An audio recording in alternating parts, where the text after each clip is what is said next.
I'm Leslie Newman, 35 years old, a biotech researcher from Birmingham, Alabama. All my life, I believed family was the strongest foundation one could have. But that belief shattered the very moment I needed them most.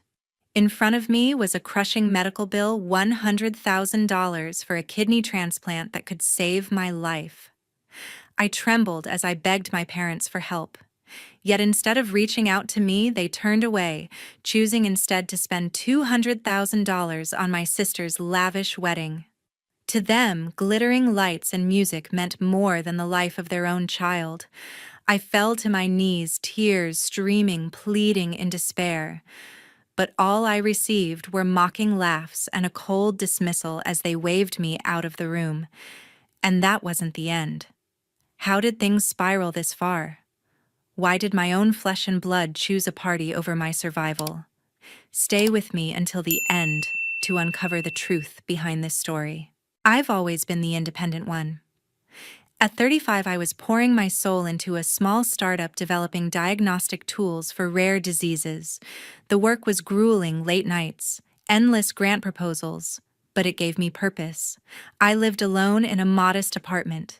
No fancy car, no lavish vacations, just me and my ambition. My boyfriend, a steady presence in my life, was my rock, always there with a coffee or a late-night pep talk. Life wasn't perfect, but it was mine, built from scratch, without handouts from anyone. Then came the day that flipped everything upside down. It started with a routine checkup at a local clinic. I'd been feeling off, tired, sluggish, a nagging ache in my side. I figured it was stress, maybe too many hours hunched over a microscope. The doctor's face told a different story. Her eyes narrowed as she reviewed my blood work, her voice low and careful. "Leslie, your kidneys are failing. You need a transplant, and soon." My stomach dropped. A kidney transplant. $100,000. The words hit like a freight train. I didn't have insurance. Our startup was too new, too cash-strapped to cover employees. $100,000 might as well have been $1 million. I sat in my car outside the clinic, hands shaking, staring at the dashboard. How was I supposed to come up with that kind of money? My savings were barely enough for rent. I thought of my parents, who ran a chain of BBQ restaurants in Birmingham, raking in profits from smoky ribs and packed dining rooms. Surely they could help. They had to. I called Dad first, my fingers fumbling over the phone. "Hey, Dad, I need to talk. It's serious." His response was curt, distracted. "We're swamped with the engagement party planning, Leslie. Can it wait?" I swallowed hard, explained the transplant, the $100,000, the urgency. Silence. Then, "That's a lot of money, Leslie. Let me talk to your mom." No warmth, no panic, just a brush off. I tried Mom next, hoping for a shred of concern. "Mom, I'm sick. Really sick. I need a transplant and it's $100,000. Her voice was sharp, almost annoyed. "Leslie, you know we're tied up with your sister's wedding. It's a big deal. We can't just pull money out of thin air." I felt my chest tighten, a mix of disbelief and anger. My sister's wedding. That's what they cared about. Not me, not my life, hanging in the balance. I hung up, tears burning my eyes, and dialed my boyfriend. "Gavin." "I don't know what to do," I whispered. His voice was steady, calm. "We'll figure it out, Leslie. Together." But even his words couldn't erase the sting of my parents' indifference. Days turned into weeks, and the clock was ticking. I scoured every option: bank loans, crowdfunding, selling my stuff. Nothing came close to $100,000. My health was slipping, the fatigue was relentless, and the pain sharpened. Every night I lay awake calculating, bargaining with a future I wasn't sure I'd have. My parents' silence grew louder. I sent texts, left voicemails, each one more desperate. "Dad, Mom, please, I'm running out of time." No reply. I heard through a cousin they were spending $200,000 on my sister's wedding caterers, a live band, a venue dripping with chandeliers. $200,000 for one night while I was fighting for my life. Gavin stayed by my side, brainstorming ways to scrape together the money. He called friends, reached out to colleagues, even looked into his own savings. I felt helpless, a burden, but he never let me feel alone. Still, the gap between what we had and what I needed felt like a chasm. My parents' refusal wasn't just about money, it was a message. I wasn't worth it. Not to them. The realization cut deeper than any doctor's diagnosis. I knew I had one last shot. I had to face my parents in person, make them see me, not just their independent daughter who never asked for help. Maybe, they'd understand. I drove to my parents' house, my heart pounding like a drum. Their sprawling Birmingham home, paid for by their BBQ restaurant empire, was lit up with string lights and filled with the hum of laughter and clinking glasses. My sister's engagement party was in full swing, a dazzling display of their wealth and pride. I parked my beat-up sedan among sleek SUVs, feeling like an outsider before I even stepped inside. I took a deep breath, clutching the doctor's letter that spelled out my need for a kidney transplant, $100,000, and a ticking clock. I found Mom first near the buffet table, laden with platters of ribs and cornbread. "Mom, I need to talk to you," I said, my voice steady despite the knot in my throat. She turned, her face painted with a forced smile for the guests. "Leslie, this isn't a good time. We're celebrating your sister." I pressed on, explaining the transplant, the $100,000, how I had nowhere else to turn. Her eyes flicked to the crowd, barely listening. "Leslie, we've committed $200,000 to the wedding. It's a done deal. We can't just cancel it." I felt a chill, like the air had been sucked out of the room. "Mom, this is my life," I said, my voice breaking. She sighed, waving me off. "You've always been so independent, Leslie. You'll figure it out." Desperate, I sought out Dad, who was toasting with a group of business associates near a makeshift stage. "Dad, please." I started, holding up the letter. "I'm sick. I need $100,000 for a transplant." He frowned, his glass pausing midair. "Leslie, the wedding's costing us $200,000, venue, band, everything. We don't have that kind of cash lying around." I stared, disbelieving. Their restaurants were thriving, pulling in profits from every corner of Birmingham. "Dad, I'm begging you. I don't have time." He shook his head, his voice firm. "Your sister's happiness comes first. You know how important this is to us." I turned to my sister, who was glowing in a sequined dress, laughing with her fiancé and a crowd of well-dressed guests. "Sis, I need your help," I said, stepping into her circle. I laid it all out: the failing kidneys, the $100,000, the urgency.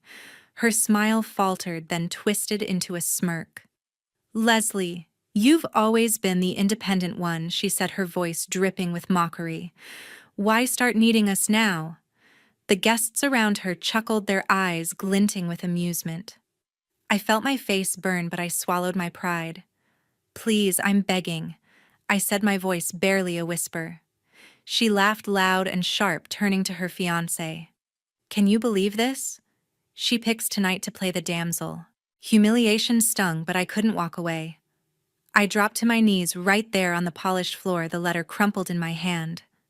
"Please, anyone, I need $100,000 to live," I said, my voice cracking as I looked up at my sister, then my parents. The room went quiet for a moment, then erupted in murmurs. Dad's face reddened, not with concern, but with embarrassment. "Leslie, get up. You're making a scene," he snapped, pulling me to my feet. Mom stepped forward, her eyes cold. "This is your sister's night. You're ruining it."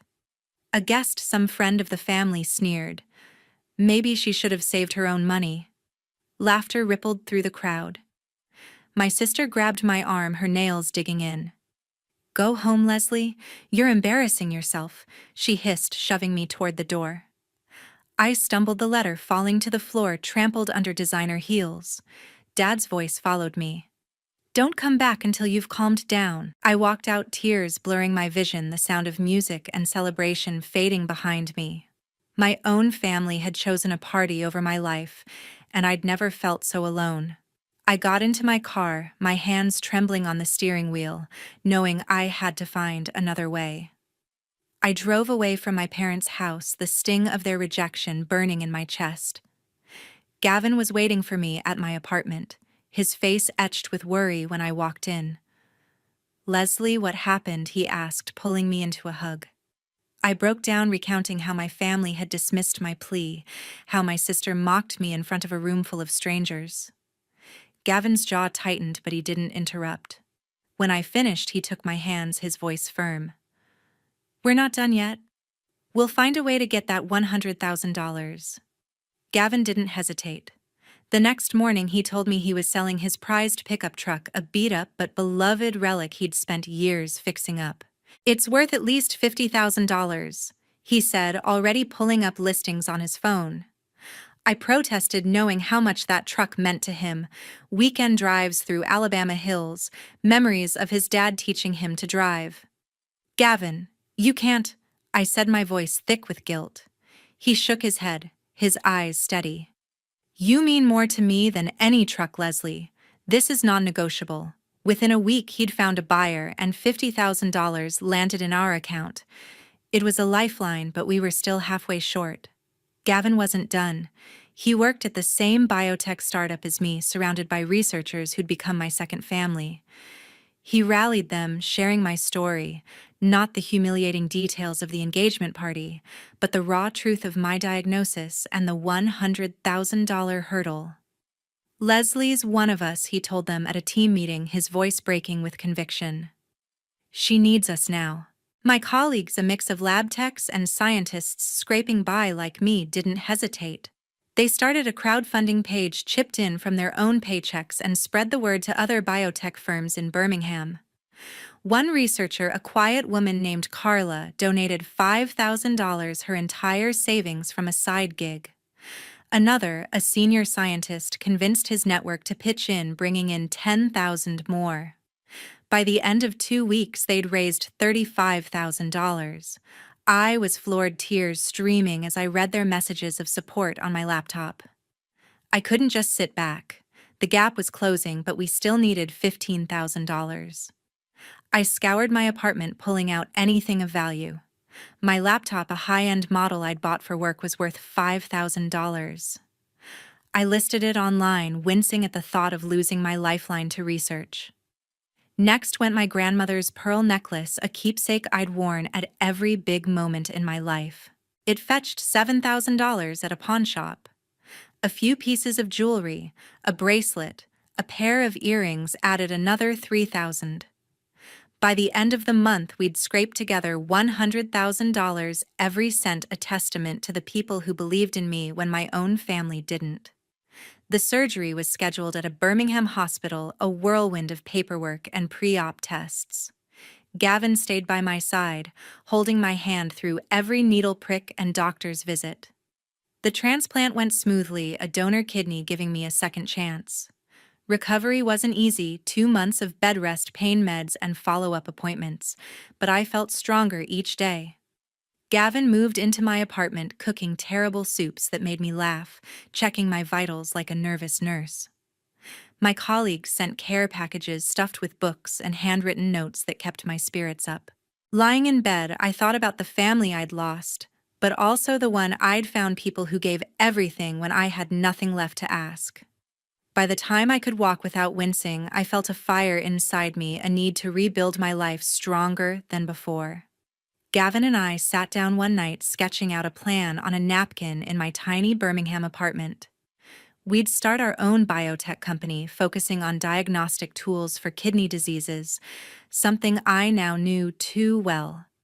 With my research experience and Gavin's knack for logistics, we had a shot.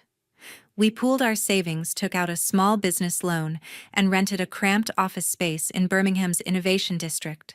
It wasn't glamorous, leaky pipes, flickering lights, but it was ours. The first 6 months were brutal. We worked 18-hour days, pitching to investors who barely gave us a second glance. I spent nights refining our prototype, a device to detect early kidney failure, while Gavin handled suppliers and paperwork. Our colleagues from the old startup, still rooting for us, offered free advice and lab access. Slowly, we gained traction. A local hospital ran trials on our prototype, and the results were promising.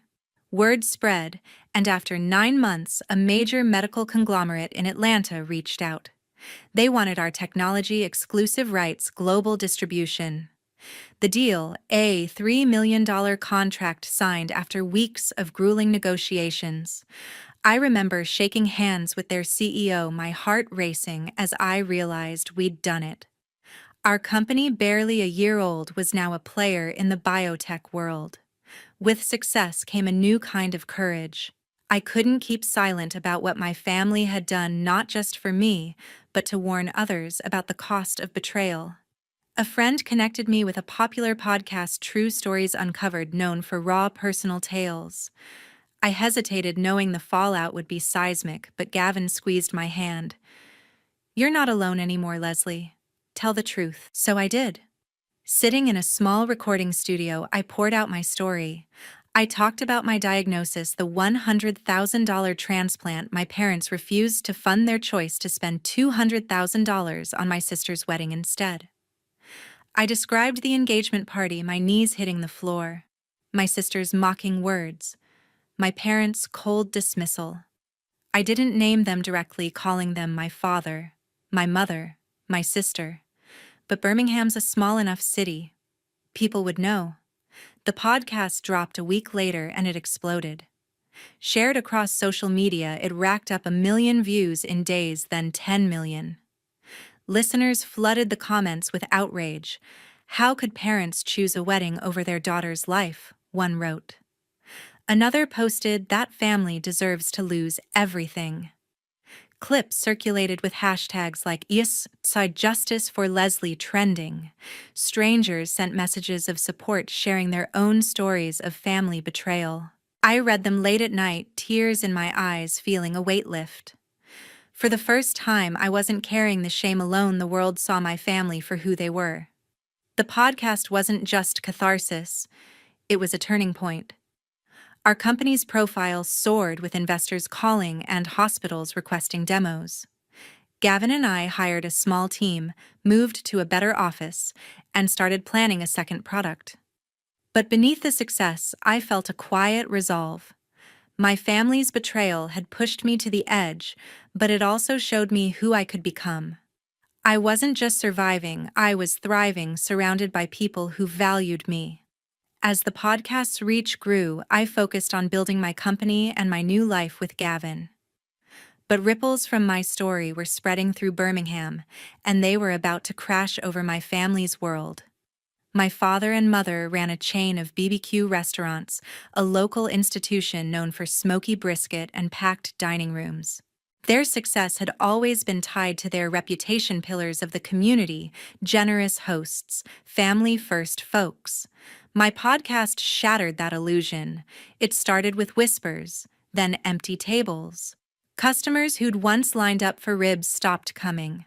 Social media posts tagged their restaurants with my story, calling them out for choosing a lavish wedding over their daughter's life. "I won't eat where they betray their own," one review read, shared thousands of times. Another posted a clip of my podcast captioned, "This is who you're supporting." By the third month, their flagship location, a sprawling spot near downtown Birmingham, was half empty even on weekends. Waitstaff quit, suppliers demanded upfront payments, and my father's usual charm couldn't sway the tide. I heard through a former colleague that they tried a PR campaign offering discounts and hosting charity nights, but it backfired. People saw it as a desperate cover-up. 6 months after the podcast, their empire began to crumble. 2 of their 5 locations closed, unable to cover rent. My mother, always the face of the business, stopped appearing at community events, her usual smile replaced by tight-lipped silence. My father took out loans to keep the remaining restaurants afloat, but the debts piled up faster than the revenue. By the 10th month, their entire chain was bankrupt, the last location shuttered with a faded closed sign on the door. Their house, once a showcase of their wealth, was put on the market, but no buyers came. Nobody wanted to touch the tainted legacy of the Newman name. My sister faced her own reckoning. Her husband, a wealthy real estate developer, had bankrolled much of their extravagant lifestyle, including the $200,000 wedding. When the podcast spread, he listened, piecing together the truth about how my sister mocked me while I begged for help. He confronted her, demanding answers, but her deflections fell flat. Within months, he filed for divorce, unwilling to tie his name to hers any longer. The settlement left her with little. Her husband's lawyers were ruthless, and her reputation as the golden daughter was now a liability. She moved out of their mansion, renting a small apartment on the outskirts of Birmingham, a far cry from the life she'd flaunted. The Newman family's downfall wasn't just financial, it was social. Friends distanced themselves. Invitations to galas and fundraisers dried up, and their once tight network of business associates turned cold. My father's booming laugh, a staple at every gathering, was replaced by bitter arguments with my mother overheard by neighbors. My sister, who'd once thrived on attention, stopped posting on social media, her accounts silent after a flood of hateful comments. Their name, once a badge of pride in Birmingham, became synonymous with betrayal. I didn't seek out these details, they came to me through old acquaintances, industry gossip, even a cashier at a local diner who recognized my face. Each story felt like a knife twisting not out of pity, but because it forced me to confront the family I'd lost. I didn't gloat, didn't celebrate, but I couldn't ignore the justice in it. They'd chosen a party over my life, and now the world had chosen to turn its back on them. Gavin urged me to stay focused on our future, not their past. Our company was thriving with new contracts and a growing team. Yet as I sat in our new office surrounded by the hum of progress, I couldn't shake the feeling that something was coming, a final confrontation I wasn't sure I was ready for. Then my phone buzzed with a text from my mother, the first in over a year. "Leslie, we need to talk. Please call." I stared at the screen, my stomach twisting. My company was soaring, our $3 million contract fueling growth, and Gavin and I were planning a future together. Yet this message dragged me back to a past I'd worked hard to leave behind. By evening, my phone showed 18 missed calls, Dennis and Joyce, relentless, just like the 18 calls I'd made when I was fighting for my life. Their voicemails were frantic, pleading for a meeting. "We're losing the house," Joyce said, her voice cracking. "We need $150,000, Leslie. You're our only hope." I sat with Gavin in our office, the Birmingham skyline visible through the window. "They're desperate," I said, showing him the texts. He frowned, his hand resting on mine. "You don't owe them anything, Leslie. But if you want to face them, I'm with you." I nodded, feeling a mix of dread and resolve. I agreed to meet them at a neutral spot, a quiet coffee shop downtown, far from the ruins of their BBQ empire. I wasn't sure what I'd say, but I knew it would be the last time. The coffee shop was nearly empty, the smell of roasted beans heavy in the air. Dennis and Joyce sat in a corner booth, looking older, smaller than I remembered. Their tailored clothes were gone, replaced by worn jackets and tired eyes. I slid into the seat across from them, my posture stiff. "What do you want?" I asked, my voice steady but cold. Joyce leaned forward, her hands clasped tightly. "Leslie, we're so sorry. We made a mistake. The restaurants are gone. The house is next. We need $150,000 to save it." Dennis nodded, his usual confidence replaced by a nervous tick in his jaw. "You're doing well now. We know you can help." I stared at them, their words echoing the desperation I'd felt 2 years ago. I remembered the engagement party, my knees on the floor, their dismissal while they poured $200,000 into my sister's wedding. "You didn't help me," I said, my voice low but sharp. "I begged for $100,000 to live, and you told me to figure it out." Joyce's eyes filled with tears, but I didn't soften. "We were wrong," she whispered. "We thought Gina's wedding was important, but we see now I cut her off. You see now because you're losing everything." Where was this regret when I was dying? Dennis reached for my hand, but I pulled back. Leslie, we're family, he said, his voice pleading. Doesn't that mean something? I laughed, a bitter sound that made them flinch. Family. You chose your golden daughter over me. Where's Gina now? Why isn't she here? Begging. Joyce's face crumpled. She's struggling. Her husband left her. She can't help. I nodded, unsurprised. Gina's divorce had been the talk of Birmingham, her fall from grace as public as their restaurant's collapse. I reached into my bag, pulling out a check for $150,000. Their eyes widened, hope flickering. This is for the house, I said, sliding it across the table. But it's the last thing you'll ever get from me. Dennis grabbed the check, his hands trembling, but I held up a hand. Before you take it, ask your golden daughter. Maybe she can save you like you thought she'd save the family name. Joyce sobbed, shaking her head. Leslie, please, we're sorry. I stood, my voice firm. You're not my family anymore. Family is the people who show up when you're at your lowest, not when they need your money. I walked out, leaving the check on the table. The weight of their betrayal didn't lift, but it didn't need to. I'd built a life without them. Gavin was waiting outside, his arm slipping around me as we walked to the car. You okay? He asked, his voice soft. I nodded, leaning into him. I'm free, I said, and for the first time, I meant it. Back at our office, I threw myself into work, surrounded by a team that had become my new family. Carla, who'd given her savings for my transplant, was now our lead researcher, her quiet strength a daily reminder of loyalty. Our company expanded, signing new contracts, developing tools that saved lives like mine had been saved. Gavin and I moved into a modest house, not flashy, but ours, filled with laughter and late-night planning sessions. My old colleagues sent messages, proud of how far we'd come.